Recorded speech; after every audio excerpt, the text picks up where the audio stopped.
the red-faced white man. Expelled? Pastor Daniele Saibolo, a Maasai pastor, looked at his brother James. Now what would they do? Daniele and James were expelled from their church for preaching the baptism of the Holy Spirit. Revival had broken out among the people of Kenya under the preaching of these two brothers. Many Maasai tribespeople had been saved, filled with the Spirit, and healed. Some were delivered from demons. This was a great miracle among the Maasai people, who are fierce and warlike. For years the Maasai had been reluctant to accept the gospel. But under the leadership of Daniele and James, many were saved. The movement of the Holy Spirit could not be stopped. And now they were expelled. Daniele and James had no choice but to leave the church that sat at the foot of Mount Kilimanjaro. As they left, 400 Maasai tribesmen joined them. They formed new congregations and continued to spread the message of the power that comes from the Holy Spirit. But where could such a crowd of people meet? Daniele wondered. Someone gave him a small mud church, but it could not accommodate so many. So Daniele and James led their people to meet under trees. They placed a wooden cross in a tree and gathered underneath it to pray and worship.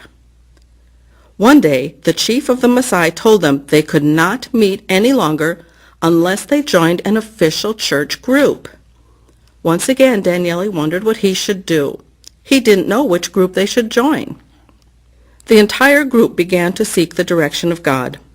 After several days of prayer, a young man named Samalt had a dream. He came to Daniele and told him of the dream. "I saw an Mzungu, a white man," Samalt said. "He had a very red face. He had black hair and a space between his two front teeth, and he had a very big voice. I believe that we should find this man. His group is a group we should join." And so Daniele and the Maasai people began looking for the red-faced white man. They came upon a group of Christians who believed in the power of the Holy Spirit as they did, but the red-faced white man with the big voice was not among them, so they did not join that group. One day, Daniele and James met a Maasai Assemblies of God pastor and told him of the dream of the red-faced white man. The pastor invited them to a pastors' meeting that was in the city of Nairobi. Daniele and James agreed and joined the pastor on the 150-mile trip. They arrived a little late to the meeting, so by the time they walked into the room, it was already full of people. Daniele and James stopped in the doorway and stared in amazement. Behind a table at the front of the room sat a white man with a very red face. The man had black hair. He had a space between his two front teeth, and when he spoke, his voice was very loud. "There is the man!" Daniele shouted, pointing to him. He and James began praising the Lord.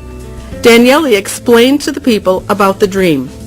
He learned that the man's name was Glenn Ford. He and James were ready to join the Assemblies of God on the spot because of the red-faced white man. When Daniele and James returned home, they told their people of the man they had met. All 400 of their fellow Maasai believers joined the Kenya Assemblies of God. Sometime later, as the Maasai worshipped under a thorn tree, Glenn Ford and his wife Marilyn came to visit. The young man named Samalt stood up and recounted the story of his dream. He ended by pointing to Glenn and saying, "Here is the man I saw in my dreams." The people praised God and rejoiced. The need for preachers in Africa is great. Many African pastors do not have proper training. Immediately after this incident with Daniele and the red-faced white man, the East Africa School of Theology in Nairobi began providing Bible training for the preachers in Daniele's group. In the past, the Maasai people were an unreached group, but now there are thousands of Maasai believers in 150 churches throughout Kenya, thanks to the work of Africa's Hope. An extension Bible school has been started near Mount Kilimanjaro, using the shade of a thorn tree for a classroom. Thanks to BGMC, study materials have been provided in the Swahili language to train pastors for the Maasai people.